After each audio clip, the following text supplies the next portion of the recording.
Salut à tous et bienvenue pour un nouvel épisode des Superphysique Podcast. Je suis Rudy et je suis en compagnie de Fabrice. Nous sommes les fondateurs du site superphysique.org destiné aux pratiquants de musculation sans dopage et nous sommes très heureux de vous retrouver aujourd'hui. Salut Fabrice. Salut Rudy, bonjour à toutes et à tous. Alors, pour ceux qui nous découvrent aujourd'hui, puisque je suis de corvée d'introduction, on a donc fondé le site superphysique.org en 2009 pour les pratiquants naturels que nous sommes. Parce que on a fait plein d'erreurs, on a appliqué plein d'idées reçues, on a perdu beaucoup de temps et on avait cette envie de transmettre, on va dire, les bonnes connaissances, nos conclusions, pour vous éviter de subir tout ça. Et donc de fil en aiguille, il y a eu plein de projets qui se sont développés avec le site. Là, vous écoutez les podcasts qui existent depuis maintenant très très très longtemps. On avait commencé déjà en 2010 et après on en a fait par intermittence. Là, ça fait 58 qu'on s'y tient. Donc c'est une belle performance pour nous. Il y a des vidéos sur YouTube, il y a des centaines et des centaines d'articles sur le site, il y a un forum qui est toujours actif, c'est le dernier forum actif de musculation sur le net. On en parlait juste avant en antenne. Nos anciens collègues n'ont plus de forum ou alors il est complètement mort de chez mort. Et puis on a développé d'autres choses pour vous aider, comme une marque de compléments alimentaires, Superphysique Nutrition, donc disponible sur le site, une application, SP Training, qui est l'application concrète en partie de nos conseils pour ceux qui auraient la flemme peut-être de lire ou de regarder tout ce qu'on a pu produire ces dernières années pour se faire leur propre avis. On a également des livres, chacun de notre côté. Fabrice, son livre Musculation avec Halter, disponible sur Superphysique, mais également sur son site musculation-halter.fr. Et enfin, de mon côté, j'ai mon site rudykoya.com, sur lequel je propose du coaching à distance depuis 2006. J'étais le tout premier à en proposer. Également des livres et formations, dont mes deux derniers livres, le guide de la prise de masse naturelle et le guide de la sèche au naturel, pour ceux qui veulent tout savoir, pour ne pas faire de conneries. Et des formations, comme ma formation phare, qui est la formation Superphysique, où je retranscris tout ce que j'ai appris, ou presque, concernant la prise de muscle de manière naturelle, pour vous permettre d'agir en connaissance de cause, et non pas de tomber dans le panneau sans arrêt de personnes qui veulent vous prendre pour des moujons. Et donc, dans ces podcasts, qu'est-ce qu'on fait? On vous partage notre actualité, centrée souvent autour de la musculation, en même temps tourner un peu en autodérision pour que ça vous donne le sourire, et on répond à des questions qui sont posées sur les forums Superphysique quand on a le temps, sachant qu'il y a vraiment pas mal de questions, et il y a parfois des questions qui nous font sourire, et auxquelles on aime bien répondre un peu plus en détail. Et donc je crois que cette semaine, Fabrice a beaucoup d'anecdotes et d'actualités, car il y a une vie vraiment très trépidante, on va dire. Fabrice, qu'en est-il? T'en as pas marre de raconter n'importe quoi, mon cher Rudy. Alors, cette semaine, j'ai repéré deux articles qui faisaient référence à des études. Alors, Non. une étude, un article sur le magazine en ligne Science et Avenir, donc qui parle d'une méta-étude sur l'assiette idéale. Alors, je vais citer les premières phrases parce que j'avais pas accès à tout l'article. Des légumineuses, des fruits à coque, pas de viande rouge, ce serait le trio gagnant selon une méga étude internationale. Avec des fruits et des légumes en plus, cette assiette rallongerait l'espérance de vie. Non. Une recette bien difficile à suivre. Je sais pas pourquoi il écrit une recette bien difficile à suivre. Mais donc voilà, Rudy, figure-toi qu'il faut manger des lentilles, des amandes, pas de viande, et des légumes et des fruits et un petit peu de poisson, et hop, on est en bonne santé. C'est incroyable, franchement, et c'est incroyable. Comment on peut appeler cette diète? Est-ce qu'on peut l'appeler la diète Superphysique ou pas? Je sais pas comment t'appelles ça, tu pourrais l'appeler la diète force vegan aussi, parce que combien de podcasts j'ai dit qu'il fallait manger des lentilles, que les légumineuses étaient complètement sous-estimées, que je comprenais pas pourquoi en France on mettait pas l'accent sur les légumineuses, alors qu'on ne cesse de parler de la viande, du lait, tout ça. Et voilà. Mais donc comme dirait vas-y. Comme dirait Nathan Diaz, I am not surprised, motherfucker. Et voilà. Non, mais bon, les produits laitiers sont nos amis pour la vie, Fabrice. Enfin, tu le sais. C'est ça. Mais c'est marrant, tu sais quoi? Parce que là, en ce moment, donc j'en ai marre d'acheter des oléagineux un peu dans les magasins bio. Je reprends nos super oléagineux Superphysique. Et déjà, ils sont moins chers que tout ce qu'on peut acheter en magasin bio. Et d'autre part, putain, qu'est-ce que j'en consomme? Et c'est vrai que ça fait pour moi qui manque de calories, vu que je m'entraîne beaucoup, ça fait plein de calories faciles. Et en plus, c'est des bons aliments, donc peut-être que je vais vivre plus de 100 ans avec ça. Peut-être que c'est le combo. Ouais. C'est bien possible, à condition que tu manges aussi des lentilles. Ah non, les lentilles, je ne peux pas. C'est affreux, les lentilles. Alors après, dans la série des études qui servent à rien, Cette fois-ci, c'est un article sur le Figaro qu'on nous a fait suivre par mail. Et alors, attention, c'était sur le Covid et l'activité physique. Et donc, je cite le début de l'article. Les personnes qui s'adonnent à une activité physique régulière ont moins de risques d'attraper le Covid, donc moins de risques d'attraper, même d'attraper, et de développer une forme grave, conclut une étude publiée mardi 23 août, qui comprend toutefois de nombreuses limites. Et je continue. Une activité physique régulière est associée à un risque de moindre infection au coronavirus, ainsi qu'à un meilleur pronostic en matière d'hospitalisation, de gravité et de mortalité, conclut cette étude parue dans le British Journal of Sport Medicine. Donc, I am not surprised, motherfucker! Et voilà, donc comme quoi, quand on fait du sport et qu'on mange bien, etc., non seulement on a moins de chances d'attraper le Covid, comme votre serviteur qui en 2 ans ne l'a pas attrapé, ma femme ne l'a pas attrapé non plus en 2 ans, et moi je suis même pas vacciné non plus. Quoi? Oh là là, la propagande! Même pas vacciné! Et en fait, c'est pour ça que je fais de moins en moins attention à tous ces trucs-là, parce que ils font des études qui découvrent l'eau chaude, et à la fin, je trouve que ça finit par être complètement ridicule. Donc, par exemple, moi, des trucs qu'il n'y a pas besoin de faire d'études, je te dis, plus tu mets un petit enfant avec un smartphone, plus il est con. Moins tu vas dehors, plus tu es en mauvaise santé. Moins tu marches, plus tu es en mauvaise santé. Corollaire, plus tu marches dehors, plus tu es en bonne santé. Plus tu manges de produits industriels, plus tu as de chances d'être obèse. Bref, tous des trucs comme ça, pour moi, c'est complètement banal. Et en fait, on a l'impression que régulièrement, des études redécouvrent l'eau chaude et après, c'est relayé dans les magazines en ligne ou les magazines papier. Et c'est présenté comme si c'était quelque chose, tu sais, de complètement inédit et surprenant. Alors qu'en réalité, c'est juste la base et du bon sens. Et c'est vrai qu'à la fin... moi, j'ai plus envie de suivre ça parce que ça ne sert à rien, en fait. Non, mais là, c'est juste pour animer le podcast que j'en parle. Fabrice, tu surestimes la population. Comme je te le dis souvent, on a tendance à surestimer les gens. C'est une erreur qu'on fait parfois.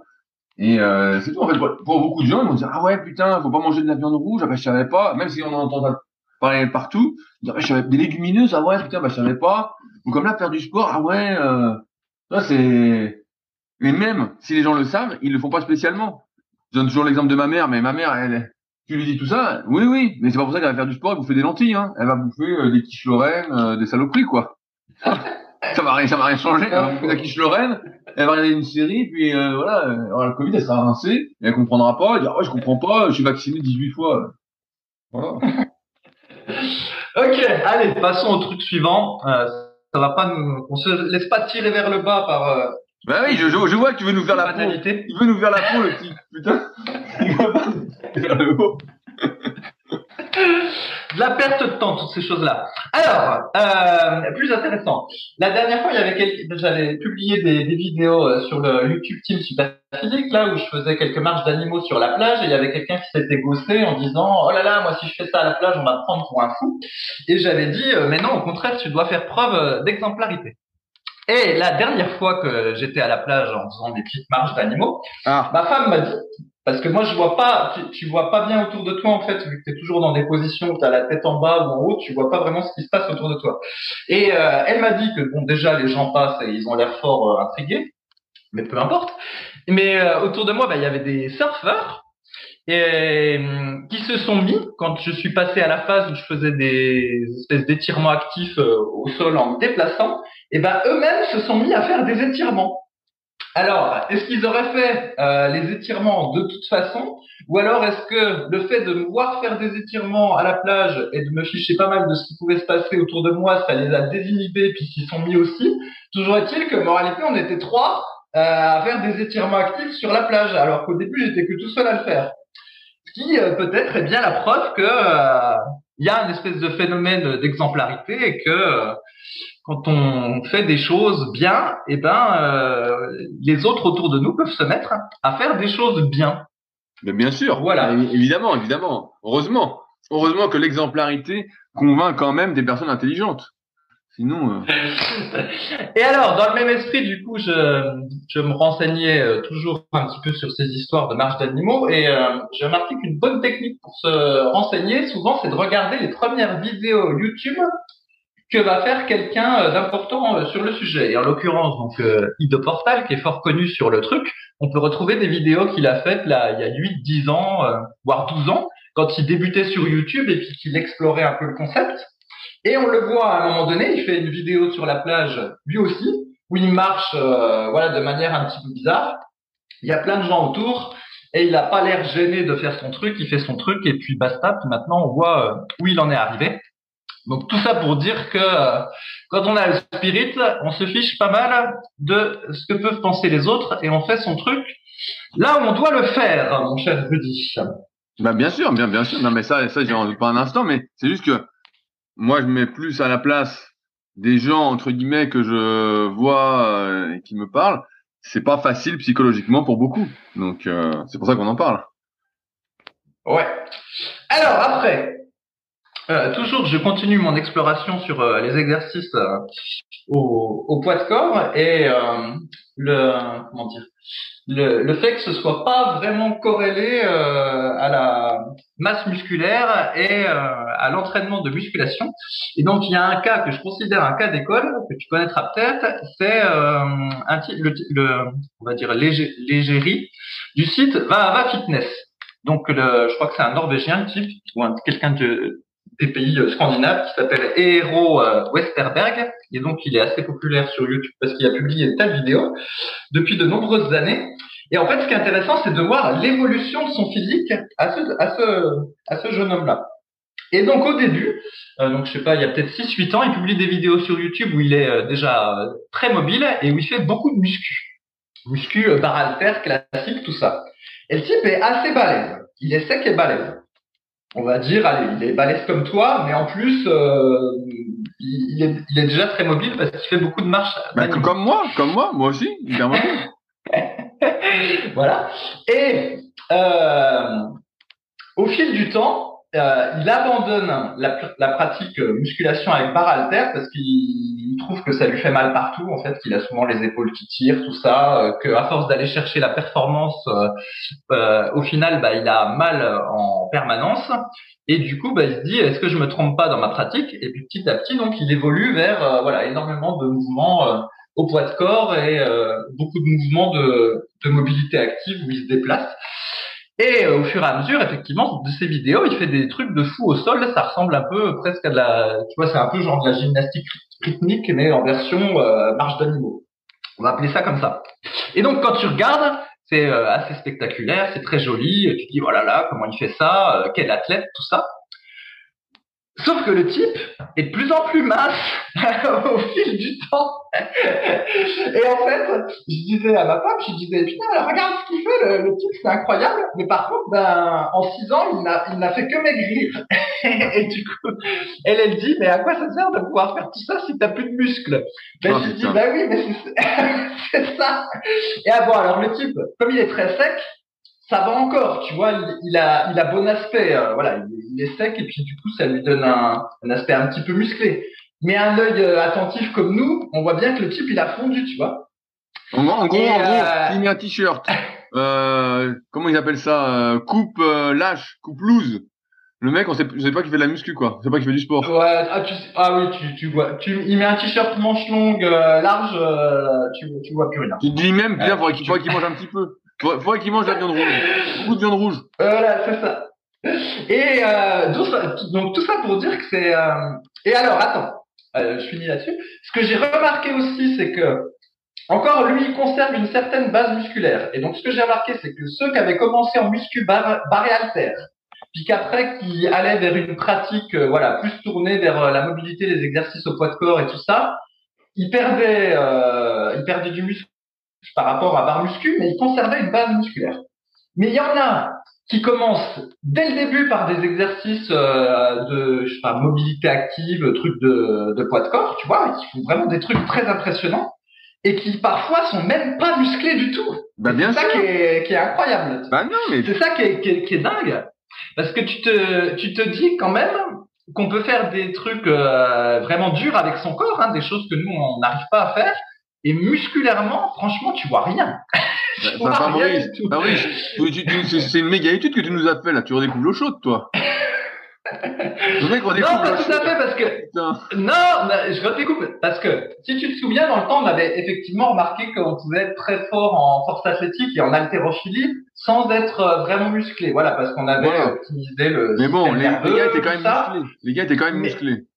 voilà, mais les gars ils étaient quand même musclés, mais moins musclés que ceux qui étaient orientés bodybuilding. Donc ça, pas de souci. Là, je redécouvre pas le chose là-dessus. Mais là, je suis sûr que il y a des gars, tu les vois, ils font des trucs de ouf et ils n'ont vraiment pas une once de muscle, Rudy, quand tu regardes, Non, mais, franchement. bon, Et mais enfin, pour Fabrice, il y a toujours, mais de toute façon, on le sait bien que la musculation au poids du corps, étant donné les mouvements qui sont possibles de faire, et on parle pas seulement, voilà, des tractions, des dips ou des pompes qui peuvent, chez certains, voilà, en restant au poids du corps, donner pas mal de muscles. Ça reste des exceptions, c'est que la plupart des mouvements, là que toi tu fais des marches animales qu'on doit faire, ou même des variantes de gainage, tout ça, on voit bien que les muscles sont pas vraiment étirés, tu es en contraction souvent isométrique, voire tu fais un peu de contraction, donc tu raccourcis un peu tes muscles, et on sait que ce qui génère le plus de prise de muscle et en même temps de dégâts, on va dire, eh ben, c'est des exercices qui étirent. Et dans l'exercice au poids du corps, j'ai pas l'impression qu'il y ait beaucoup d'exercices qui étirent, quoi. Il y a un monde pour les biceps entre faire du curl incliné avec des haltères, même si pour certains, ben voilà, ça peut être difficile et il faut plein de travail pour avoir la capacité pour pouvoir le faire presque sans risque, ou du moins en diminuant les risques de blessure, comparativement à la semaine dernière, je parlais d'un TRX, d'un curl au TRX, où là, tu prends des biceps avec ça, c'est vraiment que tu pars de zéro ou que tu as une chance de cocu, quoi. Donc ça m'étonne pas en fait. Mais c'est ce qu'on a dit depuis longtemps. Mais c'est marrant ce que tu me dis. Mais oui, il y a plein de sports comme ça où des fois tu te rends pas compte. Là j'étais pour aller au championnat d'Europe de kayak la semaine dernière à Munich, donc en fin de semaine. Et pareil, donc, tu vois la plupart des gars qui font du kayak ou des filles, bah, sont assez musclés tout ça. Et des fois, bah t'en as qui sont pas du tout musclés, qui sont vraiment tout maigrichons. Tu vois à l'inverse. La plupart tu les vois, tu dis ah ouais bah ils font du kayak. Moi je connais leur physique, donc je dis ouais putain ils font du kayak, ils vont vite et tout. Et des fois t'en as, bah ils sont pas du tout sensibles à la prise de muscle. Et là, bah, on pourrait dire que c'est un peu l'inverse, c'est que avec la musculation au poids du corps, c'est que si t'es pas du tout sensible à la prise de muscle, que t'es pas fait pour être balèze et tout, bah le poids du corps, ça donnera pas grand-chose musculairement, même si tu auras une meilleure mobilité, un meilleur gainage, tu seras sans doute, si tu prends le temps de le faire comme tu fais toi plusieurs heures par jour de moi, bah tu seras peut-être en meilleure santé globalement, mais tu seras pas musclé, comme nous on l'entend. Tu auras 34 ou 35 de bras avec de la chance, si tu fait de la muscu avant, sinon tu auras ton petit 31. Et voilà. ouais, j'irai peut-être pas jusque là, mais voilà, effectivement, c'est assez impressionnant de voir ce qu'il est possible de faire avec son corps sans que visuellement on voit Ouais, mais parce que quelque parce que la chose. prise de Ouais. muscle, c'est hyper spécifique. Tu sais bien que c'est une alternance, je simplifie, hein, mais d'étirement-contraction, étirement-raccourcissement. Et s'il n'y a pas ça, bah, c'est très dur de prendre du muscle. Hein. Tu sais, c'est comme si tu fais la chaise contre le mur pour les quadriceps. Et puis tu fais que ça. Et franchement, si tu chopes des gros quadriceps en faisant ça, bah, c'est un miracle, quoi. Non, mais c'est un miracle. Voilà. Donc, bah, c'est un peu pareil. Avec ton musculation pour du corps, c'est beaucoup d'isométrie, beaucoup de tenue de position. Donc ouais, c'est faut vraiment être un cocu quoi. Ma foi. Donc Enfin, Fabrice, donc on voilà. s'attend à te voir de plus en plus maigre au fil des années, donc c'est bien ce que tu nous annonces. Euh... c'est possible. Et donc ta femme, Mais bon. après le commentaire de ta femme, as-tu décidé de divorcer pour la peine? Non, j'ai pas encore décidé de divorcer, mais c'est vrai que là, je suis à la croisée des chemins. Tu vois, j'ai la quarantaine et il faut que je fixe ma voie vers quoi je pousse. Fais du cœur, Voilà. mais fais du cœur, Fabrice. Est-ce qu'il faut aller vers le cœur incliné avec haltère ou est-ce qu'il faut aller vers la marche du lézard et les pompes sur une main, tu vois? Bref. Alors, passons à l'actualité suivante, si on peut parler ça d'actualité. Alors, j'ai vu quelqu'un qui a employé cette phrase sur le forum de Superphysique, donc il s'est présenté et il a dit qu'il était assez chocolaté. Je cite, sa phrase c'était « Je suis assez chocolaté » et il demandait des conseils de diète. Et je connaissais pas cette expression, ma femme non plus, donc je sais pas si ceux qui nous écoutent la connaissent.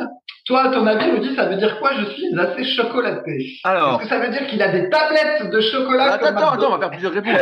Petit A, il a des tablettes de chocolat. Petit 2, il a une alimentation très chocolatée, il mange du chocolat à chaque repas. C'est le deuxième.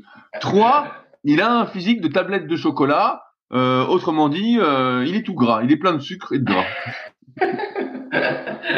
Ouais, moi, Alors c'est quoi? Qu'est-ce que c'est, Fabrice, à ton avis? ben, je sais pas, mais s'il avait des abdos, il aurait dit j'ai des tablettes de chocolat. Celle-là, s'il dit je suis assez chocolaté, pour moi, ça doit vouloir dire plutôt chocolat fondu, tu vois. Mais bon, faudra lui demander, sauf si quelqu'un nous éclaire en commentaire de podcast. Bah oui, non, mais c'est marrant l'expression. Pour moi, ça veut dire qu'il il est tout grassouillet, quoi. Mais bon, c'est des expressions. C'est là que tu te rends compte que t'es plus connecté, on va dire, au monde de la plupart des gens, parce que tu te dis putain, mais c'est quoi ces expressions? Je comprends pas. Et ouais, et ouais. Alors, sinon, j'ai regardé le Mister Olympia 1986. Je me suis téléchargé la vidéo sur le site gmvbodybuilding.com. Alors, qui finit deuxième en 86? Est-ce que c'est déjà Rich qui est deuxième? Ouais, Rich Gaspari, il est toujours deuxième, et c'est toujours Liani qui est premier. Et ce qui est rigolo, c'est que dans les posings, c'était la sortie de la chanson Final Countdown. Oui. Et du coup, je crois qu'il y a trois posings qui reprennent cette chanson, qui est assez dynamisante, et qui rappelle tous des souvenirs d'années 80 et d'années 90. Donc du coup, après j'ai cherché la chanson sur YouTube et j'ai regardé un concert où les chanteurs chantent cela. Et des fois il y a des plans sur le public. Alors on voit pas très bien, mais on voit quand même un peu. Je me dis que les gens devaient être minces à cette époque. Ils étaient minces. C'est ça. Alors toutes les filles sont minces et toutes les filles sont jolies. Non. Ouais, elles ont elles sont toutes minces et jolies dans le peu de public que tu vois, parce que c'est un peu sombre, mais elles sont toutes minces et jolies. Par contre, je peux te dire que tu vas à la plage de nos jours, c'est pas comme ça, mon petit Rudy. Qu'est-ce que tu veux dire? Tu veux dire qu'elles sont moches maintenant à la plage? Elles sont un petit peu chocolatées. Voilà ce que je peux te dire. Bah si c'est qu'un petit peu, c'est pas grave. Hein. C'est un petit peu, c'est mieux que rien. Ouais. J'ai été féminisant, mais c'est vrai que c'est quelque chose qu'on voit souvent, ou même quand on regarde à un moment donné dans Rocky, alors je sais plus si c'est dans Rocky 1, Rocky 2, il court dans les rues je crois de Philadelphie, et puis il y a toute la population qui le suit également en courant, qui sont tous minces. Et ça, c'est vraiment frappant. Dès que tu reviens 40 ans en arrière, quand tu regardes dans les films ce qui représente le kidam lambda, quoi, le figurant, ou n'importe quoi, que tu reviens 40 ans en arrière, les photos de plage, ou le public même de l'UFC dans les débuts des années 90, à chaque fois les gens sont minces, quoi. Et c'est là que tu vois le truc dramatique qui s'est passé ces 30 dernières années. Je vais te raconter un truc. J'ai un truc. Comme je disais, j'étais à Munich là, et c'était le championnat d'Europe. Donc je sais pas si t'as suivi, il y avait plein de championnats d'Europe en même temps à Munich là pendant une dizaine de jours. Donc t'avais l'athlète, t'avais le vélo, et donc t'avais forcément le kayak. Donc là où j'ai été. Et tu peux t'attendre, voilà, dans les spectateurs, ce qu'il y ait des gens qui soient passionnés de kayak, du moins qui pratiquent, tu vois, qui soient sportifs au moins sportifs. Et en fait, j'ai vu pratiquement, je sais pas, je vais peut-être être salaud, mais 95% de gens qui avaient du bide, qui étaient en surpoids, et c'était une compétition de sport, donc tu t'attends à ce que la bouffe entre guillemets aux alentours de la compétition, donc dans le bassin, à côté du bassin olympique de kayak et d'aviron, ce soit ça. Et en fait, qu'est-ce qu'ils vendaient? Ils vendaient des frites avec des saucisses, des bières et des glaces. Et donc toute la journée, tu vois, et des gens avec des barquettes de frites et de saucisses avec de la sauce, je sais pas, ça doit être du ketchup ou de la mayo, je sais pas. Et ils prennent une glace et une bière dans l'autre main, tu vois, un truc du style. Donc en fait, tu vas à une compétition de sport maintenant, et c'est sûr qu'avant, je pense avant, il y a 40 ans, là, comme tu dis, et t'allais dans une compétition de sport, tu voyais des gens qui pratiquaient l'activité ou qui étaient sportifs.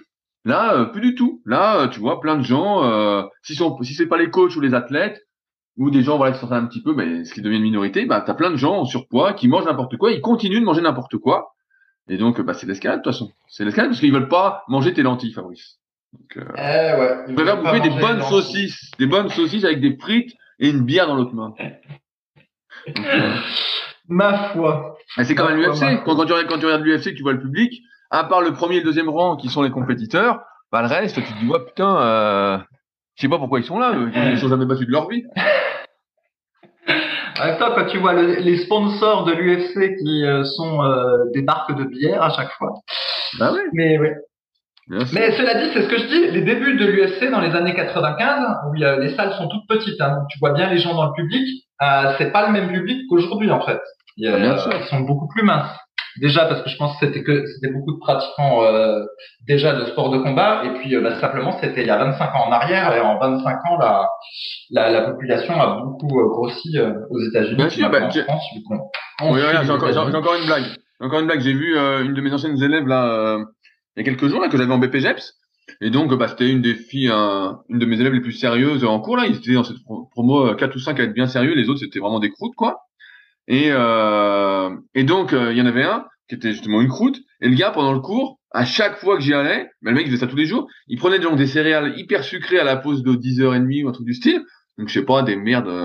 Pas miel pops, choco pops, je sais pas un truc comme ça là. Et il rajoutait du sucre par-dessus le gars. Alors première fois que je le vois, je dis mais qu'est-ce que tu fais? Je lui dis on va pas manger ça. Il me dit bah si. Puis je vois mettre le sucre. Je dis mais attends c'est quoi? Il dit ouais il me faut des calories et tout. Je dis mais non mais faut... Donc le mec je lui explique tout ça. Bon c'est un gamin il a 20 ans quoi. Et je lui explique et en fait il a jamais rien compris. Toute l'année il a fait ça à 10h30 et pas qu'avec moi dans tous les cours qu'il faisait quoi. Il faisait ça. Donc quand t'as des gens comme ça qui comprennent pas, qu'est-ce que tu fais? Tu les tapes? T'abandonnes de le sauver. Et alors, donc moi j'ai 2 phrases magiques qu'il faut retenir pour vous protéger de tout ça. Pour ne pas que la société vous tire vers le bas. La première phrase magique, c'est si c'était facile, tout le monde le ferait. Chaque fois que vous faites une activité, voilà, et que ça vous semble difficile, dites-vous bien que si c'était facile, tout le monde le ferait. Et c'est parce que c'est difficile que vous êtes parmi les rares à le faire. Donc, c'est parce que c'est difficile qu'il faut le faire. Voilà, c'est normal que quand on fasse une activité, ce soit un petit peu difficile en fait. C'est normal. La facilité, ça fatigue aussi. J'ai pas envie de fatiguer. La facilité, c'est quelque chose de moderne qu'on nous vend, mais en fait, dans la vraie vie, c'est normal qu'on ait froid quand dehors il pleuve, c'est normal qu'on ait chaud quand dehors il fait soleil, c'est normal qu'on transpire. Enfin, c'est normal qu'il y ait un petit peu de difficulté. Voilà. Donc, si c'était facile, tout le monde le ferait. Ça, c'est la première règle à toujours se souvenir. Et la deuxième règle, c'est si tu fais comme tout le monde, tu auras les mêmes résultats que tout le monde. Et en fait, quand tu retiens ces 2 règles-là, ça te sert à t'orienter dans la vie. Il y a besoin que de ces 2-là. Et après, tu sais ce qu'il faut faire. Ah non, pas comme tout le monde et en chier comme un rat. Donc, tu vois, les gens, est-ce qu'ils mangent des lentilles? Non, ils mangent pas de lentilles. Mais voilà, si tu veux pas manger tes lentilles, et que tu préfères manger ta bière, tes frites et tout ça devant Netflix, eh ben tu ressembleras aux gens qui mangent de la bière, qui boivent de la bière, qui regardent Netflix et puis qui mangent leurs frites. Oui, mais Fabrice, si je mange des lentilles et que je mets du sucre dessus, je fais pas comme tout le monde et c'est difficile à manger. Est-ce que j'aurai des résultats différents de tout le monde? Ah, la sacrée Rudy. Tu vas me faire 50 mètres de marche de lézard, tellement tu racontes de conneries. Lève pas les pieds. Et en plus, tu me l'aigriras après. Ça va génial. Franchement, programme très appétissant. J'attends le lancement de ton programme de coaching. Hein. Devenez plus maigre plus rapidement. Ça roule. Bon alors Fabrice, as-tu de nouvelles actualités encore à nous partager cette semaine? Eh non, c'est terminé mon cher Rudy. Donc j'ai fait un bid avec ma vidéo. J'ai fait une vidéo sur la chaîne YouTube Superphysique où c'est un exercice de gainage avec seulement 3 points d'appui et une gigantesque rotation du buste. Et ça a été un bid complet. Mais il faut dire que moi-même je ne sais pas trop à quoi sert cet exercice. Sinon être super fonctionnel en gainage avec rotation du buste. Ouais, bah c'est bien. Donc là, tu pourras dire, mais vous n'êtes pas fonctionnel. Vous savez pas faire de gainage frontal avec rotation. Mais dis donc, qu'est-ce qui se passe? Vous êtes vraiment infonctionnel. Eh ouais, infonctionnel. Ben ouais, mais il a fait un bid cet exercice-là. je me souviens d'une question que à l'époque, Michael Gandhi m'avait dit, tu poses cette question-là aux gens qui croient tout savoir. Et tu leur demandes qu'est-ce qu'ils pensent de l'autophosphorylation des récepteurs aux androgènes.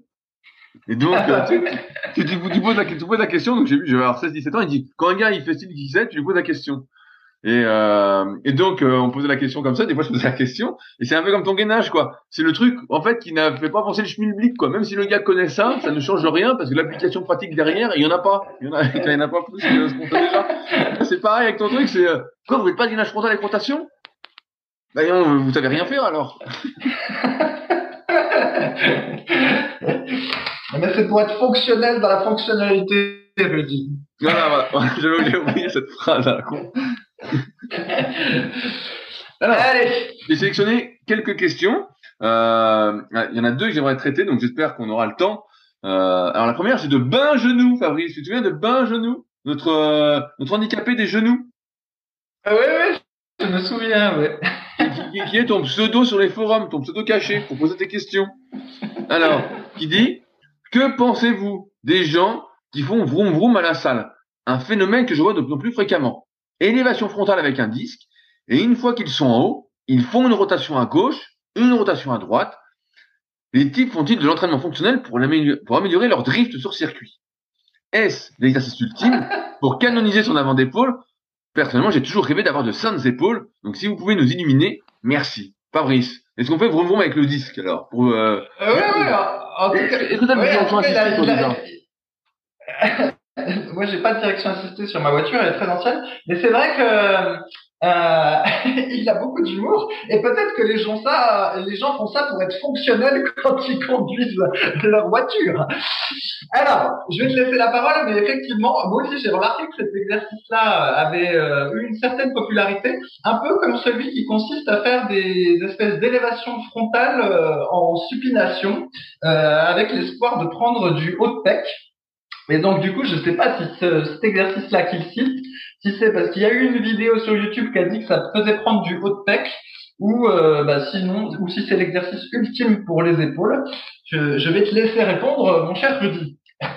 Ben, je suis en train d'essayer de faire le mouvement à vide, parce que c'est vrai que c'est un truc que j'ai jamais vraiment, que j'ai pas fait, quoi.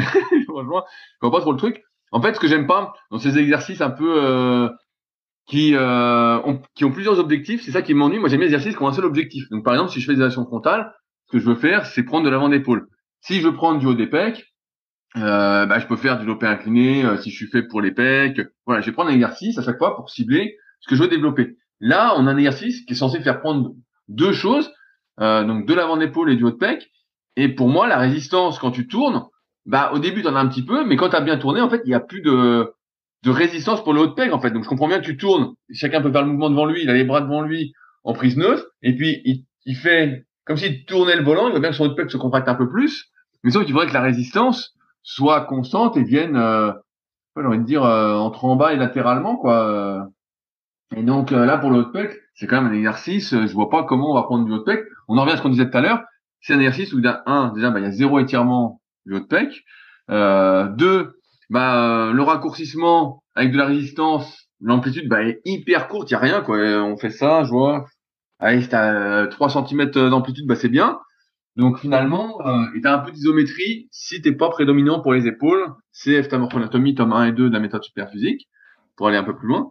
Donc c'est vraiment un exercice un peu à la con, quoi. Mais je pense que c'est, comme d'habitude, quelqu'un qui a fait une vidéo sur YouTube, un type qui est énorme, peut-être un type sans doute dopé jusqu'à la moelle, qui a fait une vidéo de cet exercice-là. Et puis après, les gens se disent, tiens, ça a l'air sympa, ça a l'air ludique. Parce que tu sais bien, Fabrice, que beaucoup de gens s'ennuient à répéter les mêmes exercices qui ont fait leur preuve depuis je sais pas combien de décennies, et parfois depuis plus d'un siècle.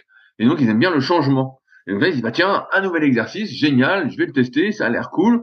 Et puis, t'as des bonnes sensations, parce que forcément, tu restes en haut, en élévation frontale, donc tu congestionnes, ça te fait transpirer, en plus de rester en contraction, ce qui dégage le plus de chaleur, l'isométrie. Et donc, peut-être qu'ils ont une sensation de bien faire, mais sinon, ça sert absolument, dans une optique de développement musculaire, pour moi, ça n'a aucun sens. Dans une optique de fonctionnalité, ça n'a aucun sens. Donc, à part pour le côté peut-être ludique, sympathique, changer d'exercice, voilà, mais sinon, c'est pas un truc qu'on conseillerait de faire, sachant que la plupart des gens, encore une fois, manquent de temps pour s'entraîner, et donc il y a des choses beaucoup plus utiles à faire en fonction de ses objectifs, à moins que l'objectif de l'entraînement soit de faire n'importe quoi. Mais j'en doute. Ouais, pour le haut de pec, c'est moi qui avais imaginé que c'était une hypothèse pour réaliser Oui, bien sûr. Je sais pas si c'était. Non, mais ça fait, mais c'est sûr que ça fait un peu, je le vois là, sur le mouvement, je vois que ça fait, mais. Qui était donné. Mais c'est bizarre d'avoir ces deux exercices, donc le vroom vroom et puis les élévations frontales en supination, là, qui ont eu un regain de popularité, alors que justement, en plus, nous, avec l'expérience, entre guillemets, on veut essayer de tout faire pour développer le moins rapidement possible l'avant de l'épaule, justement parce que tout le monde a des problèmes avec les épaules qui partent en avant. On en a déjà parlé plein de fois. Et la musculation a tendance à accentuer le problème des épaules en avant, sauf si on s'y attelle pas vraiment franchement. Voilà, en faisant des exercices de tirage, des rotations externes, des étirements, on en a déjà parlé 50 fois.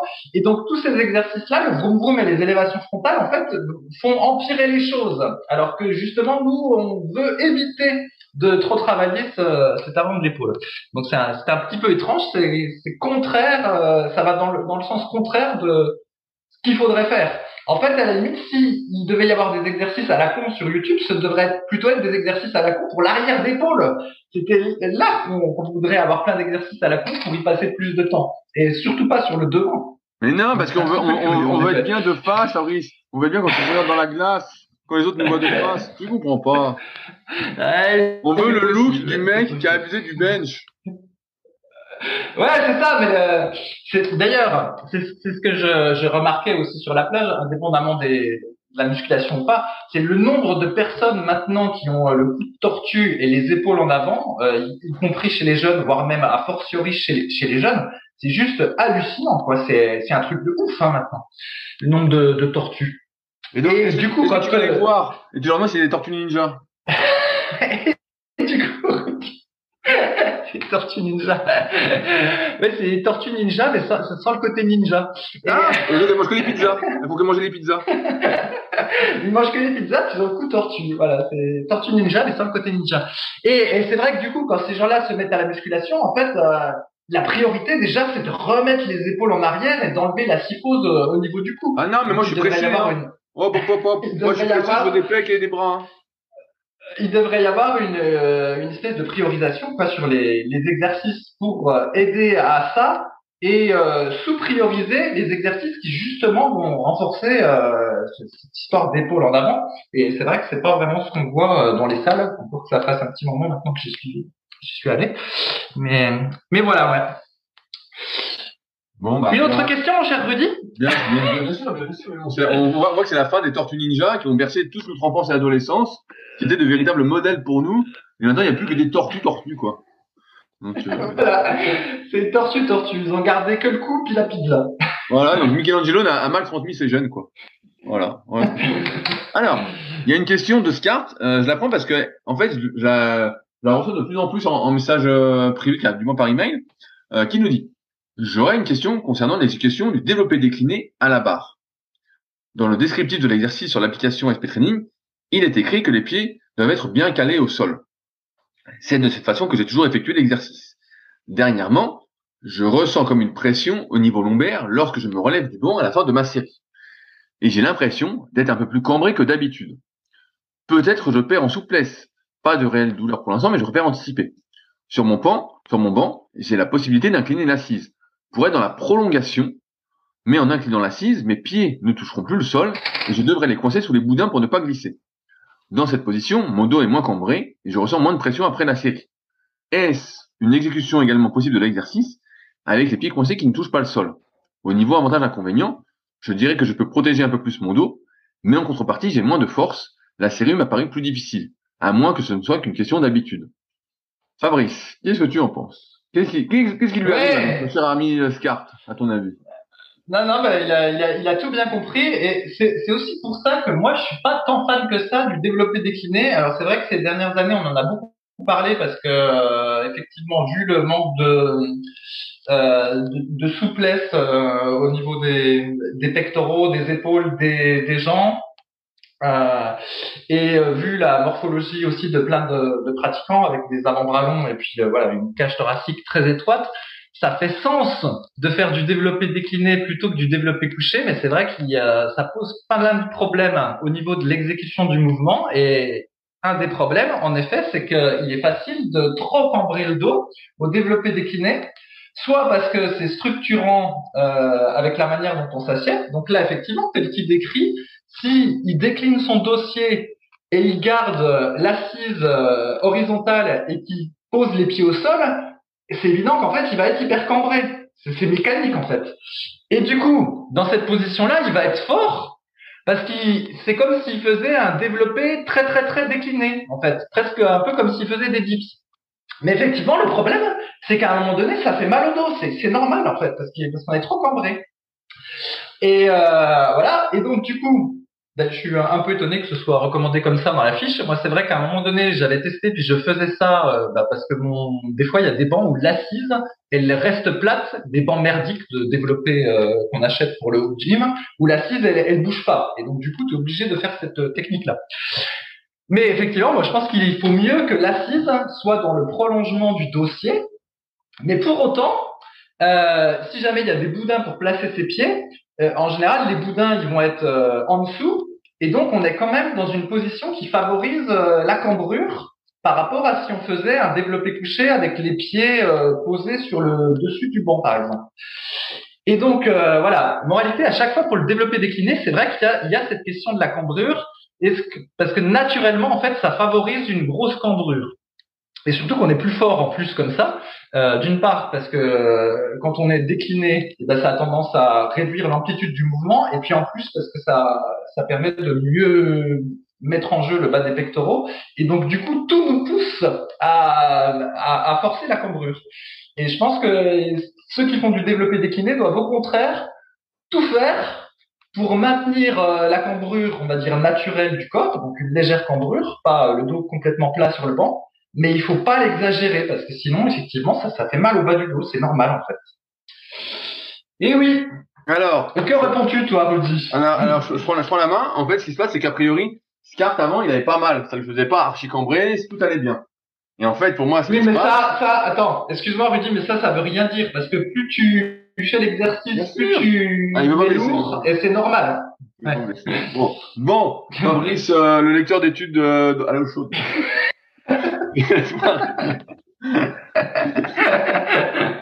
Toi, tu manges pas de lentilles, je devrais même pas te parler. Tu tires le monde vers le bas.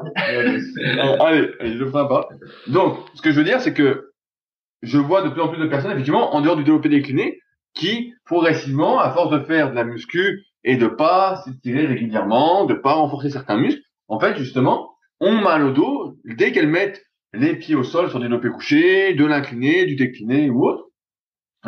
Parce que ce qui se passe, c'est que les fléchisseurs de hanches, qui sont le psoas-iliaque et le droit antérieur, en fait, si on est tout le temps assis toute la journée, et ben en fait, ils sont toujours en position raccourcie. Et comme on l'a souvent expliqué, en fait, on est le reflet de nos habitudes, et si on est tout le temps assis, tout le temps dans cette position avec les hanches fléchies, et ben en fait, ça devient la position normale de nos fléchisseurs de hanches. Donc quand on va faire un développé où on s'éloigne de cette nouvelle habitude, de cette nouvelle position de force de nos fléchisseurs de hanches, ceux-ci ne vont pas vouloir se laisser étirer parce qu'ils sont devenus, entre guillemets, trop faibles et notre système nerveux a l'habitude qu'ils sont dans une certaine position.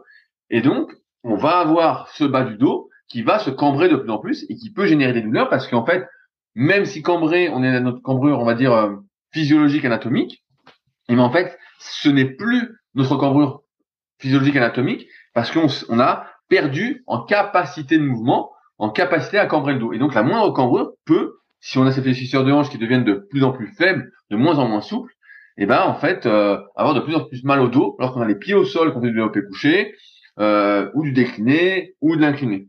Et donc pour ça, la solution c'est toujours la même qu'on donne, c'est il faut régulièrement dans la journée, si vous êtes assis, je sais pas, 10, 12 heures par jour, on n'a aucune idée, c'est régulièrement se lever et étirer vos fléchisseurs. Tous les muscles qui sont en position raccourcie la journée, faut envoyer le message à notre système nerveux que c'est pas leur position de force et qu'ils peuvent être dans d'autres positions. Donc c'est s'étirer, se mobiliser, comme d'habitude. Donc je rappelle qu'encore une fois, l'encyclopédie des étirements sur Superphysique, qui a été le tout premier site à faire ça, il y a plus de 10 ans, mais les étirements, ça reste des étirements, donc ils sont toujours d'actualité. Et deuxièmement, une fois qu'on a récupéré une bonne souplesse au niveau des fléchisseurs de hanche, ensuite, pour les renforcer dans un deuxième temps, donc aussi bien en position d'étirement qu'en position de raccourcissement, pour augmenter, entre guillemets, pour envoyer le signe à notre système nerveux que nos fléchisseurs de hanche, il n'y a pas de risque, ils peuvent se laisser étirer et se laisser raccourcir. Et qu'ils peuvent se contracter, et donc on n'est pas, entre guillemets, amnésique des fléchisseurs de hanche. Mais si on devient de plus en plus, justement, amnésique, je simplifie pour les plus spécialistes, mais des fléchisseurs de hanche, qu'on n'arrive plus à les utiliser en dehors de sa position assise, c'est normal, en fait, que notre corps, en fait, va compenser ailleurs, et souvent, ça compense soit au niveau du bas du dos, soit au niveau des genoux, avec des douleurs, Et c'est ce qui se passe, je pense, pour Siart. Donc, il devrait se mobiliser. Et j'ai une anecdote qui revient, c'est quand j'avais lu le bouquin Becoming Sopal Léopard de Kelly Starrett, donc un super bouquin, même si parfois Moi, il je est le pas mal. trouve nul, ce bouquin. Non, non, non, non, il est très, très, il donne pas mal de trucs hyper intéressants quand même. Et le gars dedans, donc pour l'anecdote, au début quand je l'avais vu la première fois, le mec disait, bah voilà, si vous êtes assis régulièrement durant la journée, toutes les 15 ou 30 minutes, vous devez vous lever et étirer vos fléchisseurs de hanche. Et je disais, putain, mais le gars il est fou quand même et tout, tu peux pas bosser en fait, hein, tu peux rien faire. Et c'est vrai que quand tu bosses, bah souvent t'es 2-3 heures en train d'écrire, en train de faire un truc, t'es dans ton truc. Et mais il avait raison, le gars, il avait raison parce que si on reste assis tout le temps et qu'on étire jamais ces muscles-là, bah en fait, il y en a même pour qui être en position debout parce que tout le temps assis, mais en fait, ça met les fléchisseurs de hanche dans une position. Donc Fabrice va me dire c'est pas possible, bah si c'est possible, dans une position en fait d'étirement, et donc ça les fait cambrer exagérément le bas du dos et donc ils peuvent avoir mal au dos dès qu'ils se mettent debout parce qu'en fait ils sont dans une cambrure qui n'est plus leur cambrure, on va dire intégrée. Donc je pense que c'est la première chose à faire, c'est d'abord étirer tous les jours, plusieurs fois par jour, pour retrouver une bonne souplesse au niveau de ses muscles et ensuite les renforcer. Donc ça peut être avec des relevés de genoux basiques suspendus, ça peut être avec des sit-ups justement sur le banc de décliner une fois qu'il sera bien souple. Et ben ça peut être en coinçant les pieds de faire des sit-ups comme ça pour vraiment habituer à les renforcer en position d'étirement, même avec une pause en position d'étirement. Et ensuite pour le décliner, bah là la solution c'est simple, hein, c'est de faire là où s'il fait pas mal dans un premier temps, en attendant de corriger les problèmes. Après c'est bizarre qu'on ait marqué ça sur la fiche du site, mais on devrait le corriger parce que c'est vrai que le décliner, ça c'est plus avec les pieds calés qu'avec les pieds au sol, parce que sinon on glisse du banc. Donc c'est plus avec les pieds calés. Mais en tout cas, il faut toujours la logique, c'est je ne fais pas ce qui me fait mal dans un premier temps. Si ça m'importe, j'essaye de résoudre le problème. Donc là c'est des étirements. Et dans un troisième temps, je vais me renforcer un peu plus globalement sur ce muscle-là. Comme ça, j'aurai moins de problèmes et je pourrai reprendre comme je veux dans une position de force et je pourrai ainsi mieux progresser. Et si on fait plutôt le truc qui est habituellement fait, à savoir que un exercice me fait mal, donc je ne le fais plus, je le fais différemment, et bien progressivement, on perd en capacité de mouvement petit à petit, on est capable de moins en moins bouger, et donc bah, à la fin, on finit par être une tortue recroquevillée. Voilà. Ok. En fait, ce que tu dis, c'était pas contradictoire avec ce que je disais, moi. Pas du tout. Je parle que, voilà, même, mais même quand on va tout bien, qu'on n'a pas, voilà, c'est le problème que tu dis de fléchisseur de hanche et tout ça, il n'en demeure pas moins qu'il est facile d'exagérer la cambrure au développé décliné. Voilà. C'est possible au développé couché aussi, hein, évidemment. D'ailleurs, c'est ce que font les powerlifters. Mais voilà, je trouve que c'est encore plus facile d'exagérer la cambrure au développé décliné, même quand on a un dos en très bonne santé. Et donc, il faut lutter consciemment sur ce truc-là et maintenir une posture, on va dire, voilà, non exagérée, même si on prend moins lourd en faisant ça. Mais bien sûr, bah, toi, tu ne suis plus l'actualité de la force athlétique, mais moi, je suis toujours un peu de loin. Et justement, il y a eu un débat là au dernier championnat du monde de développé couché, parce que là, il y en a qui ont plus du tout d'amplitude. Un coup, il y a une fille, je sais plus quel pays, elle prend la barre, elle fait son développé. Tu sais, tu regardes la vidéo, tu dis bon, bah quand est-ce qu'elle fait son mouvement, et tu la vois accrocher la barre. Et en fait, il y avait quoi, peut-être 2 cm d'amplitude, parce qu'elle cambrait tellement, elle prenait tellement large, comparé à sa longueur de bras, qu'en fait, tu te dis putain, mais elle a rien fait quoi. Et pareil, on a un Français qui cambre exagérément, et pareil, qui doit même pas avoir 10 cm d'amplitude. Mais le gars, il est champion du monde, comme ça, il a fait je crois, il a fait plus de 200 à 80 kg de poids de corps sans maillot, donc une super perf, j'ai plus sa perf exactement en tête. Et donc là, a priori, ils sont enfin en train de réglementer cette histoire d'amplitude de développé couché pour que ça ressemble à un développé couché et non plus à un exercice de contorsion, quoi.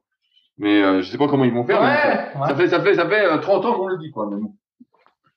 Ouais, mais c'est marrant parce qu'au final, on retrouve un peu le même problème qu'il y avait avec le mouvement j'appelle ça de développer en haltérophilie qu'ils ont fini par arrêter justement parce que les types cambraient trop et ça ressemblait plus à rien de mouvement, quoi. On retrouve le même phénomène, mais c'est pas couché au sol. Ah ouais, là ils font des couchés là, tu vois, vraiment. Moi je t'en avais pas les vidéos parce qu'il faut que je les retrouve, mais des trucs vraiment tu te dis mais ils ont fait le mouvement là. Et en fait voilà, quand ça devient vraiment c'est plus du développé couché quoi. Car pour moi en tout cas ça n'en est plus, mais belle performance quand même hein, de souplesse. Ouais. Mais bon, j'ai pas suivi, mais je vois très bien parce que déjà je crois que dans le vieux magazine Power Mag de Frédéric Delavier, il y avait déjà des photos où des athlètes d'Europe de l'Est, des filles, comme elles étaient méga souples, elles faisaient comme un back bridge sur le banc et comme tu dis, elles écartaient les mains à 80 cm et du coup déjà elles avaient déjà une très faible amplitude. Et c'était il y a 20 ans, alors ça a dû empirer en effet. Voilà. Et ouais.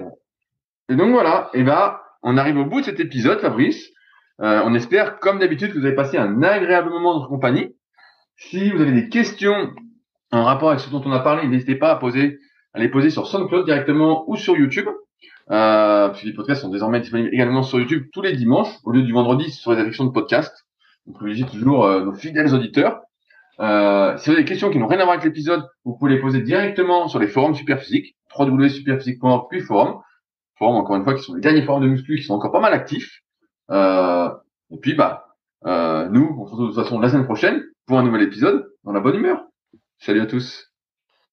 Salut à tous, et je rappelle juste mes 2 phrases magiques. 1, si c'était facile, tout le monde le ferait. 2, si vous faites comme tout le monde, vous aurez les mêmes résultats que tout le monde. Avec ces 2 phrases-là, on est pareil dans la vie. Allez, salut!